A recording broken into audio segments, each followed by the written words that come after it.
That's beautiful, Ryan. It's Christmas time. Good morning, Unity of Music City. It is so good to be here today, and we are thinking about the holidays, happy holidays, and also um, it's only 5 days now till New Year's. So we are in a great time with love in our hearts that will continue into the new year. And we want to welcome Vic Sorrell this morning. Yay, Vic. Woohoo! So we look forward to hearing from you soon. And let's stand up now and sing Mary Was the First One.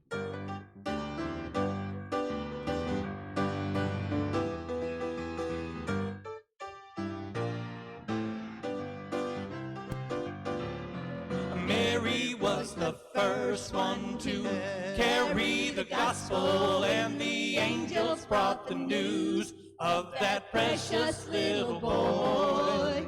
Mary was the first one to carry the gospel, and that news brought joy, sweet joy.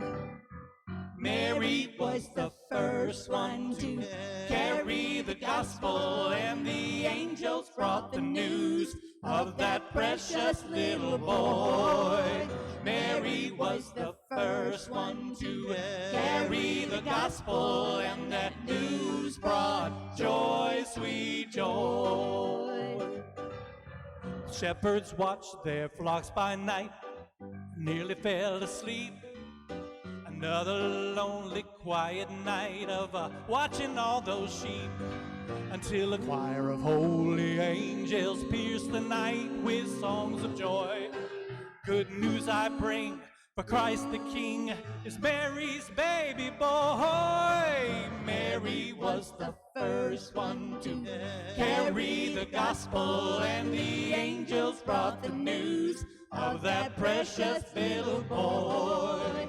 Mary was the first one to carry the gospel, and that news brought joy, sweet joy.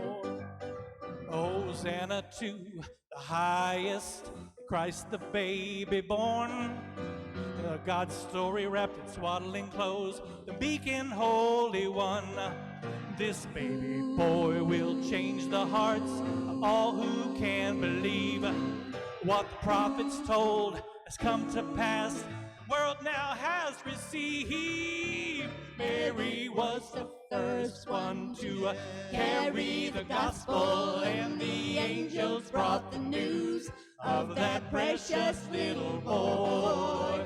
Mary was the first one to carry the gospel, and that news brought joy, sweet joy. Mary was the first one to carry the gospel, and the angels brought the news of that precious little boy. Mary was the first one to carry the gospel, and that news brought joy, sweet joy. And that news brought joy, sweet joy. And that news brought joy, sweet. It brought joy for the baby boy. Joy.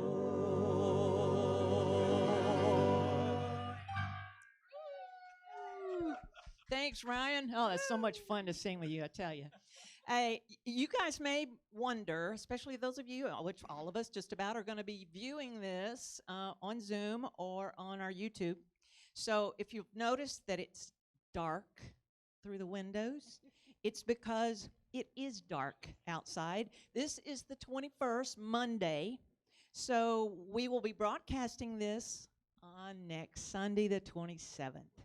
So don't think that something's happened in the Holocaust or something has come along and everything has turned weird. It's the solstice, not the eclipse. It's the solstice, not the eclipse, yes. So anyway, just wanted to let you know so that Crystal wouldn't get all of these texts and wondering what's going on, because Crystal won't be here to receive them. So, all right, let's sing again.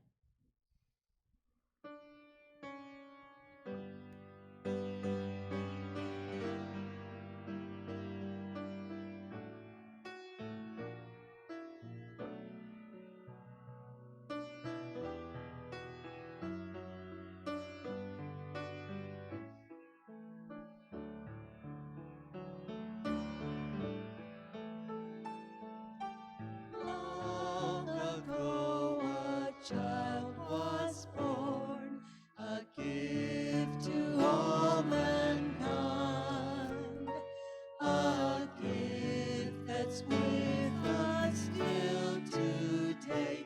If we seek Him, peace we'll find.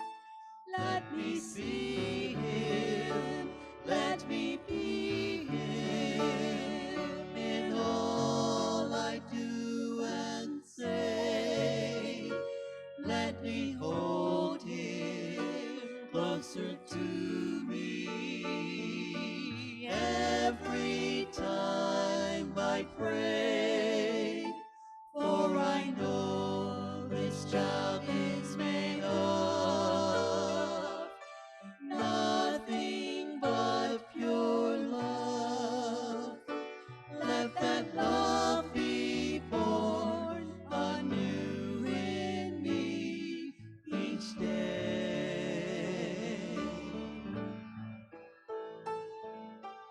As we celebrate with joy this child, this holy birth, let us see the difference we can make as a child of God on earth.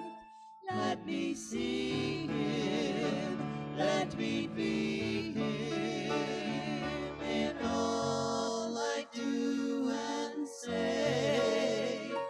Let me hold Him closer to me every time I pray. For I know this child is made of nothing but pure love. Let that love be born anew in me each day. Let that love be born anew in me each day.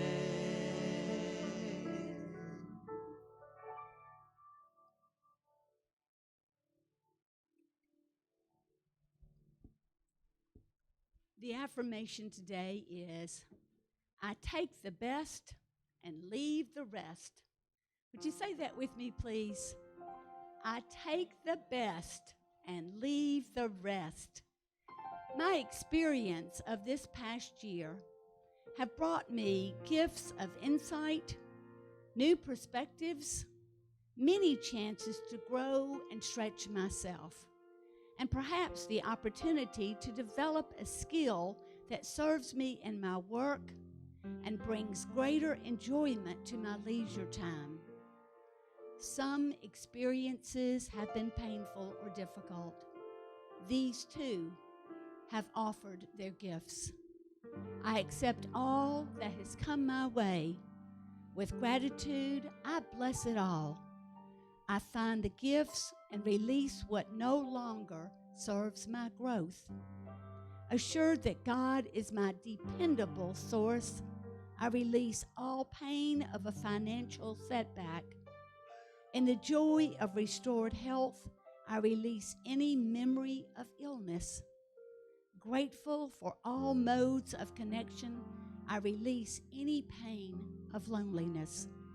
I move forward feeling lighter, cleansed, and renewed for my journey forward.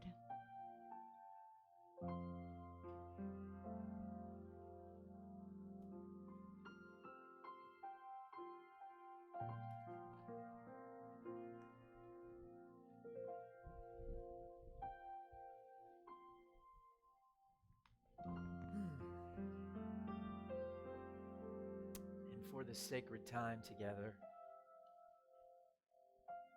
first we breathe together.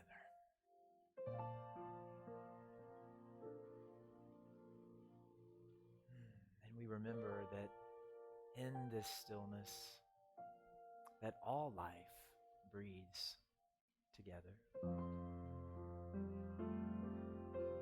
And are connected. We turn our thoughts inward, and as our worldly eyes close, our mind's eye is open.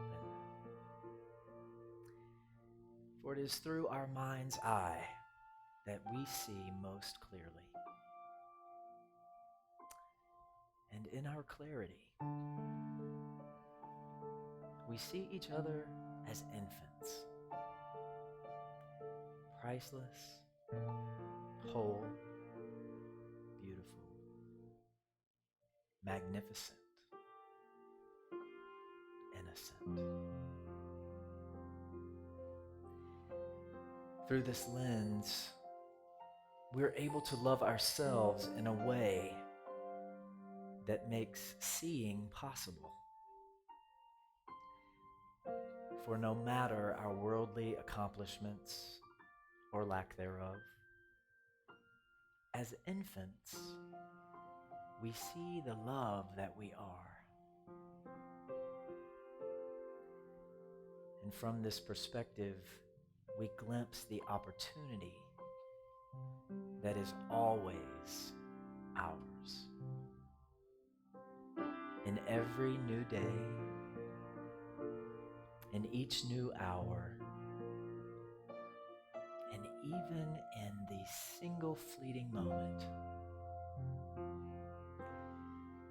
that is the opportunity to experience ourselves as all worth, all wealth,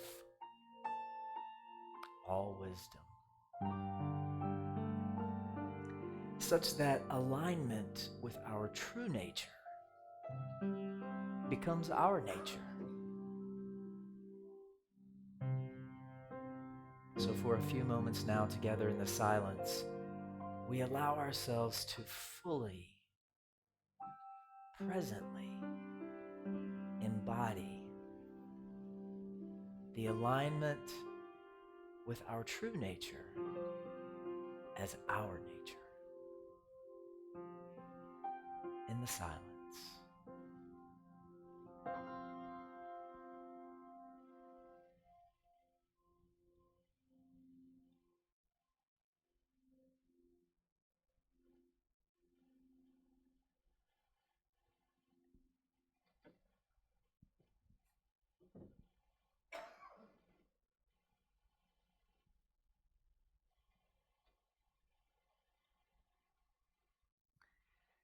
We experience ourselves as all worth,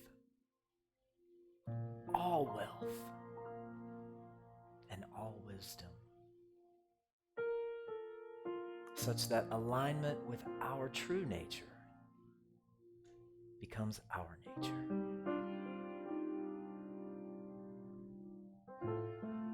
Alignment with our true nature is our nature. And so it is. Amen.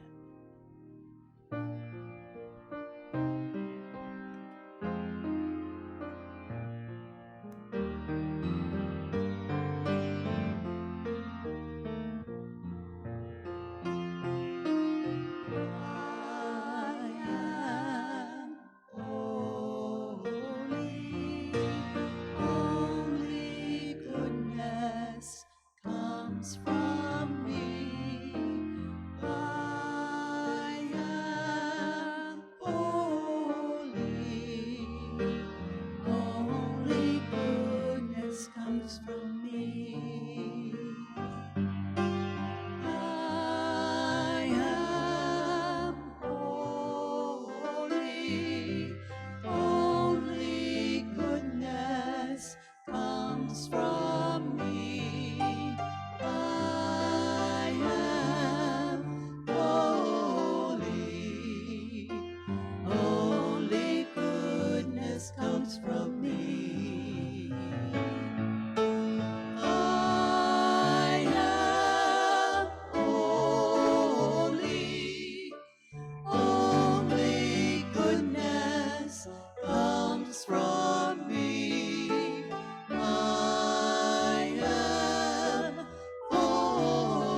Beautiful. Thank you. The Harmony 3 today, and Ryan Gill, beautiful voices. The plus one, beautiful voices, beautiful hearts. Beautiful all the way around. So good morning. Even though we know it's good evening, but good morning to you all when you'll be seeing this. And I'll just warn you that we know that the solstice is happening and that Saturn and Jupiter are conjunct in Aquarius, and that means all kinds of air energy. So I'm actually watching my time so that I don't completely lose myself and end up here for 40 minutes. But I do want to start out today with a section from A Course in Miracles. Every fantasy that seemed to bring a light into darkness only made the darkness deeper, because your goal was darkness in order to learn. However, the light is in you. Darkness can cover it, but cannot put it out. So you will advance, for your advance is the journey from fear to truth. If you knew who walks beside you on the way that you have chosen, fear would be impossible. And you desire the only thing you ever had or ever were: love. So every fantasy that seemed to bring a light into darkness only made the darkness deeper, because your goal was darkness in order to learn. Think about that. Think about all of the times that we have been distracted by some fantasy of the material world that we somehow believed could make us more. We've all done that. We've all done that, whether it was a job or a relationship or a record deal, anything, right? It can be anything. And what we found in pursuing that fantasy was more darkness, because that was never the remedy to the darkness in the first place. Enlightenment is the only remedy to the darkness. Love, right? Love, enlightenment. And it begins intellectually, but it continues only as we are willing to make the 18-inch journey from our heads to our hearts, the journey that has no real distance. And in the process of alignment, we come into three main areas of advancement: the faculty of our imagination, dominion of our personal energy, and the commitment to our experience of personal accountability. That last one. It's highlighted for a reason, because right now we're in that meanwhile. And on that note, I hope you had a wonderful Christmas celebration if you celebrate Christmas. But we haven't quite gotten yet to the new year. So we're in those days that a lot of us use for inventory. And we think about, if you're in a New Thought tradition, then a lot of times you're preparing for the Burning Bowl that we do every year, which incidentally will happen here at Unity of Music City on January the 3rd this year. So it will happen. And we're in that place where we're making our honest acknowledgments of who we are and how we've been, what we'd like to release, what we'd like to make space for. And something that I may have shared with you all several months ago comes up for me when I think about this, and that is, you may remember that I told you that I had this inclination, and I've had for quite some time, to quit drinking alcohol. And this happened for me in August of this year. Now, disclaimer, I have nothing against alcohol. I'm not saying you shouldn't drink. What I'm saying is, I had a nudge, and I've had a nudge for quite some time. And the nudge kept saying something like,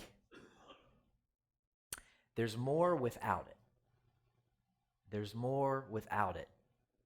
But I didn't necessarily feel like it meant you're more without it.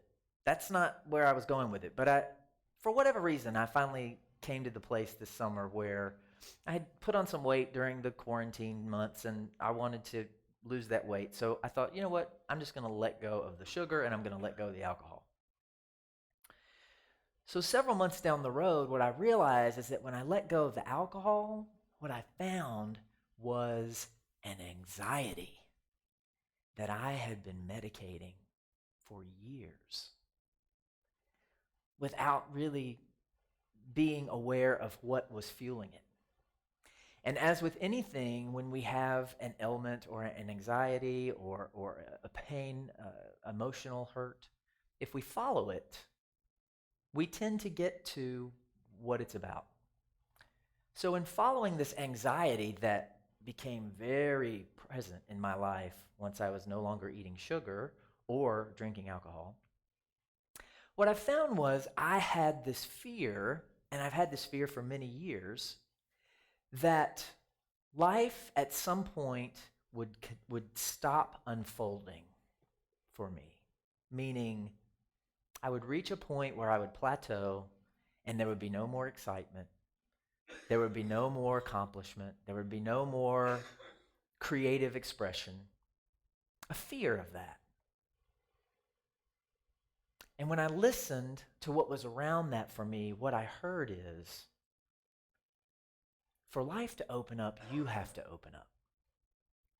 And there's only one thing to open to. As I read in the very beginning, you only desire the thing that you've always had and that you ever were, love. You only desire a love experience. So then what I realize is, in getting that intellectually,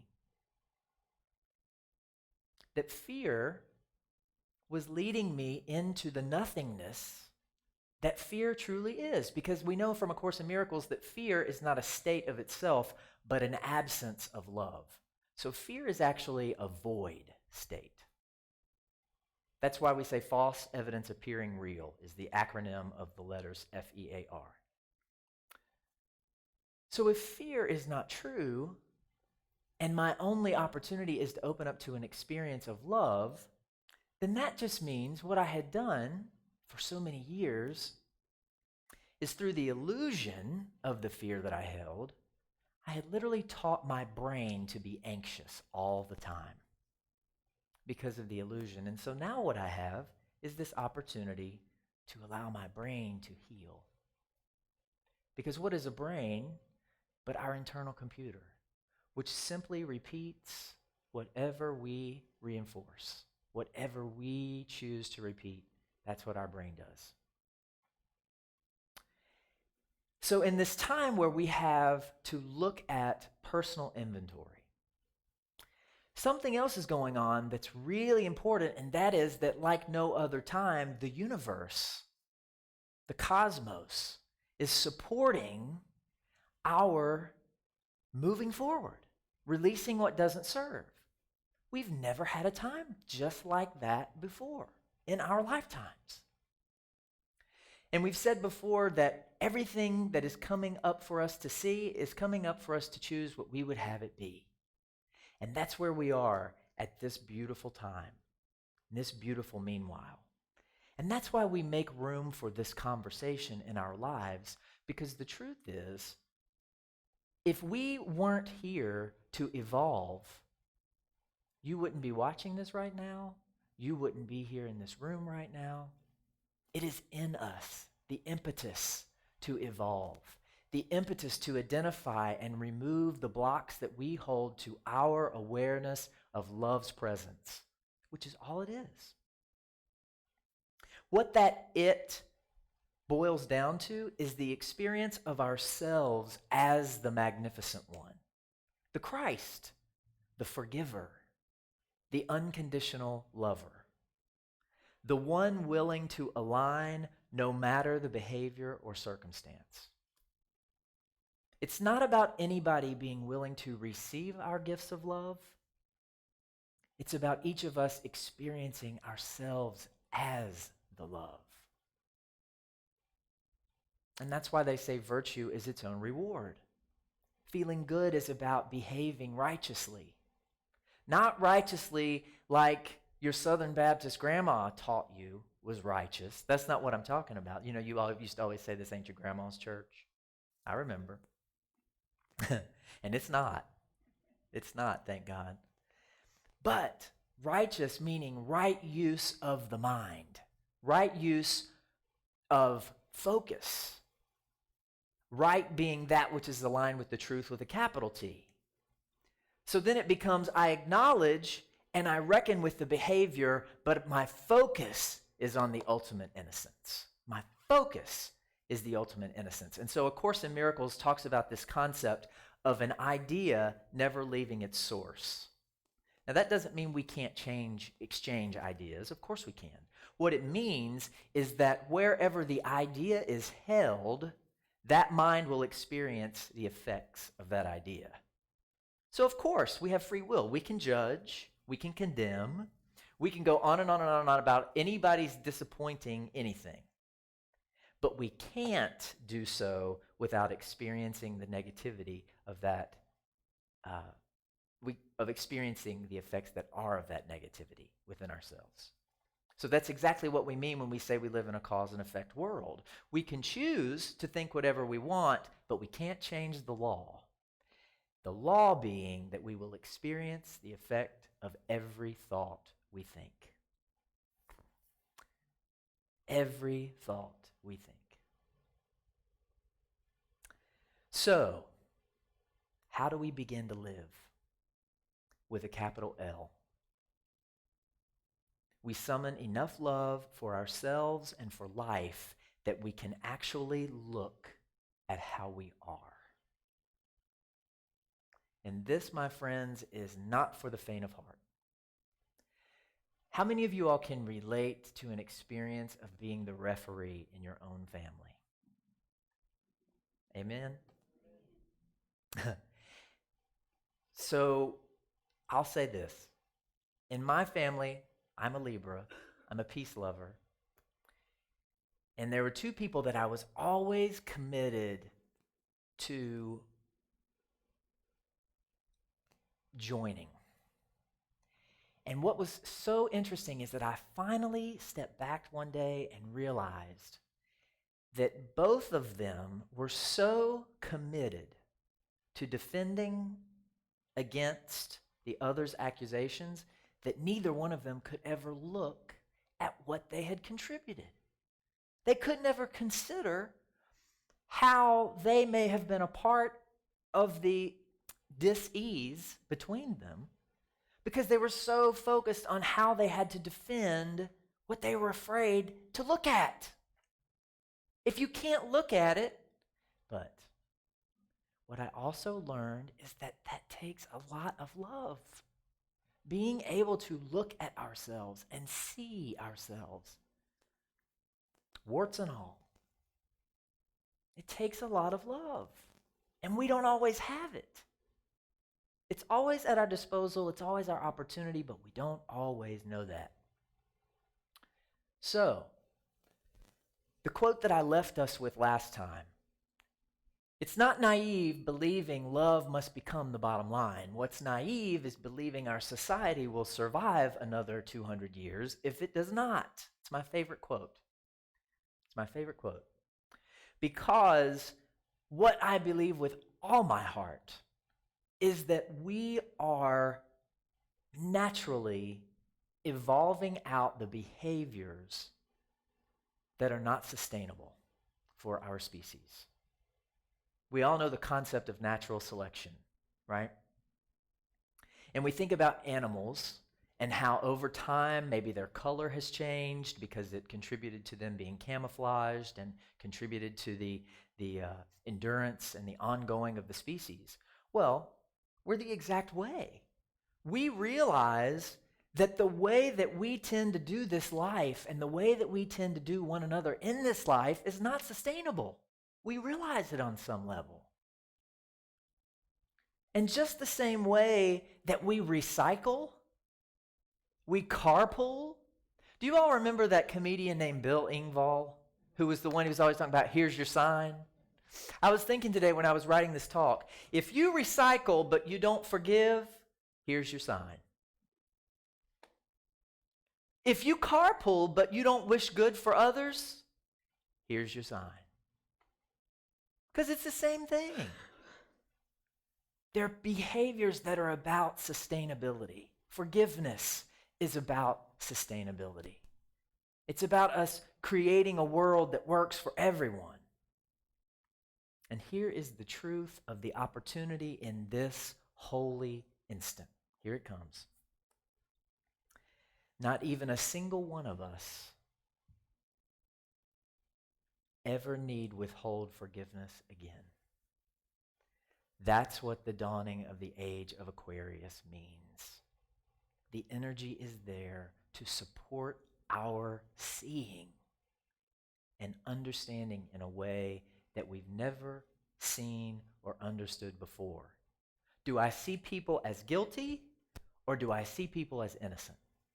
That's all it is, including yourself. Could it really be that simple? Am I guilty or innocent today? Which one is it? Yes, it's that simple.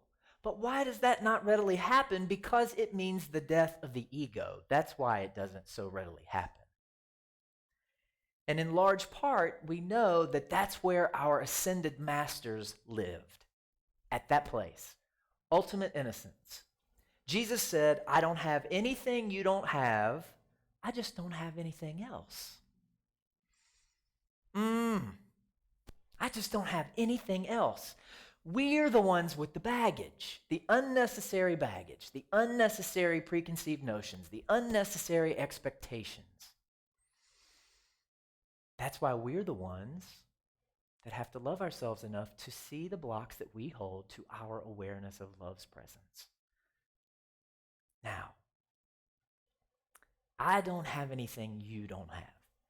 Let that permeate. Let it truly sink in. I don't have anything you don't have. I just don't have anything else. I was on a road trip with my mother a few years ago. And we were on this long stretch of highway in South Carolina, I think it was. And there was a beautiful, it wasn't a sunset, but it was just a beautiful like horizon, vista. And we were talking about it. And I said to her, I said, let yourself look at that and really focus on it and allow yourself to take that in for about 30 seconds if you can. And of course, I started talking to her about what I had learned from Abraham Hicks, how we have to hold our focus on something for at least 17 seconds in order to really get it, really let the energy penetrate us. But that's the concept that we are so conditioned not to do. We have this emotional armor. We don't let things penetrate us. And a lot of the things we really shouldn't let penetrate us. But when we know something is good, when we know something is holy, when we know something is love, let it penetrate. That's the only way the Christ can happen in us, is if we are able to be penetrated. And it's the only way that we can show up in the way that our unique expression can contribute to the survival of the species, is the bottom line. Yes, it's about our peace. Yes, it's about the goodness that we offer the spaces that we're in. And yes, it's about whether or not our species will survive another 200 years.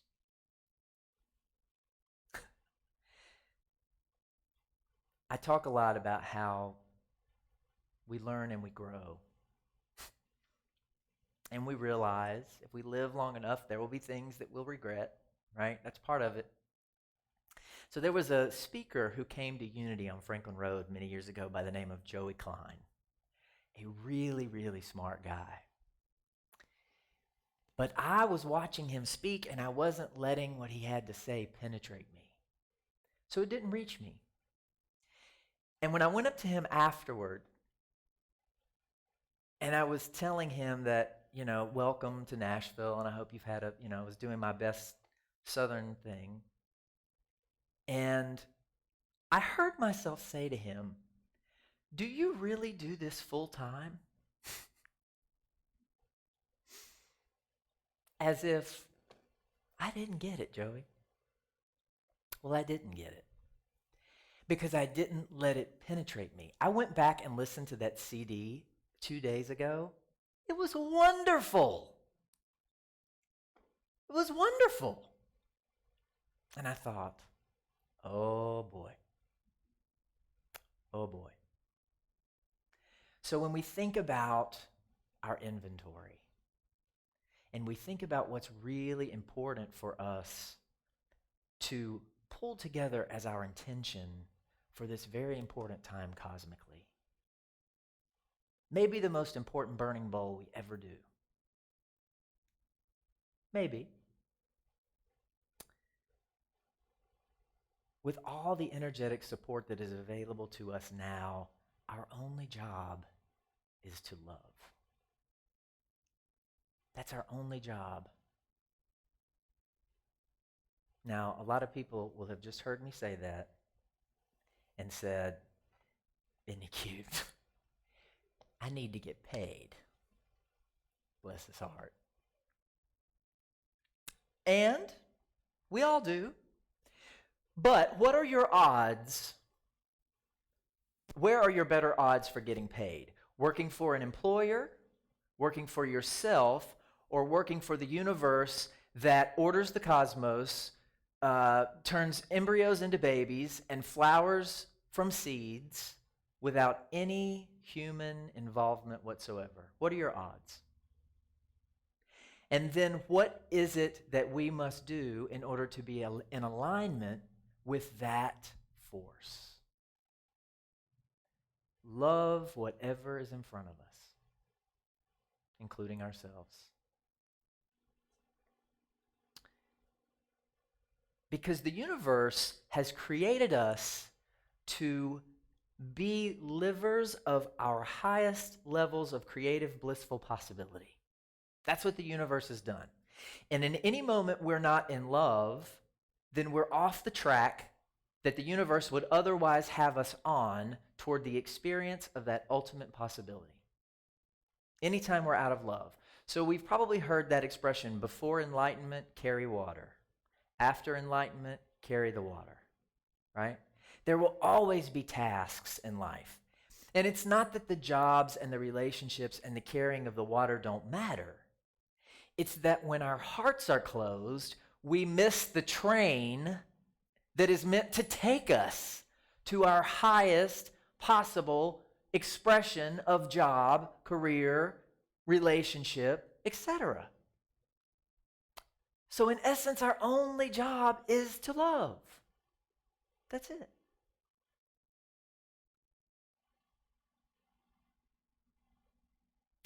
Where could my heart be open today? In this holy instant. Whose guilt or mistakes am I focusing on today? Who am I holding to their errors of yesterday? Who am I not allowing to be beyond what they did to me? And this is one of my favorites.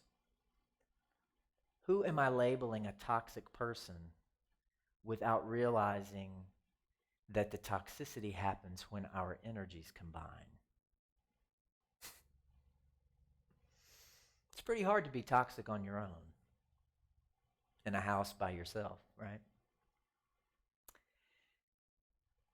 We are each a ministry, each of us. Exactly like Jesus, exactly like the Buddha, exactly like Muhammad. If you want your life to feel more valuable, value your life more. We are that powerful. And whomever it is in your life that might be a challenge, what am I not learning about myself? If it's not one thing, it's your mother. Y'all ever heard that? Guess what? No, it's not.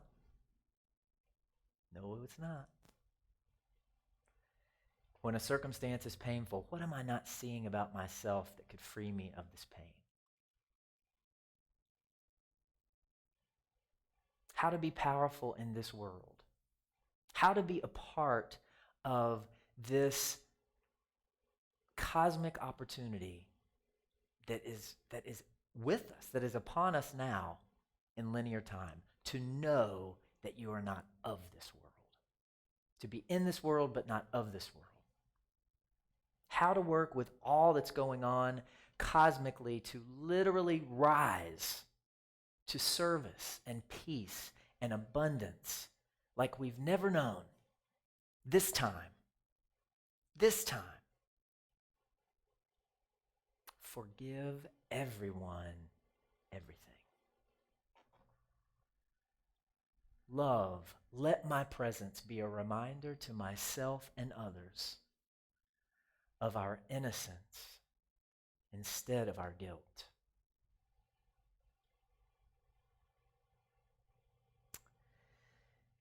Let my presence be a reminder of our innocence instead of our guilt. I look forward to the greatness to come. I look forward to seeing you in the new year. All my love. Namaste.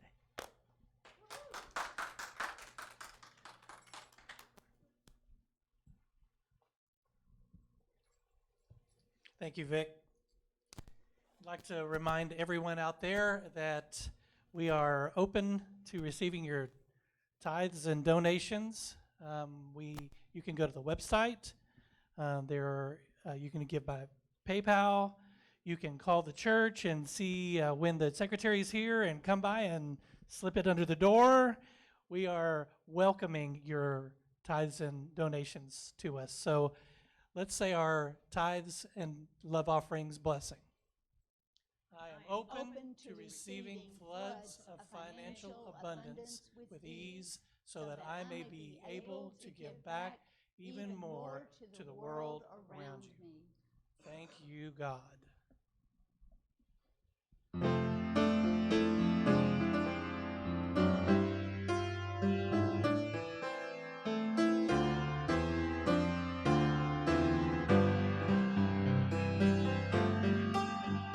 Thank you, God, for opening our hearts and for all we feel. We carry you with us as we leave this place, knowing a love that's so real. Here in this moment, we stand in our truth. We welcome the peace that it brings. God, as you guide us, renew and remind us that you are the reason we see. God, as you guide us, renew and remind us that you are the reason we see. The light of God surrounds us. The love of God enfolds us. The power of God protects us. The presence of God watches over us. Wherever we are, God is, and all is well. We are love, joy, and peace. Everything else we release. We are love, joy, and peace. This is our gift to the world. We are love, joy, and peace. Everything else we release. We are love, joy, and peace. the world. This is our gift to the world.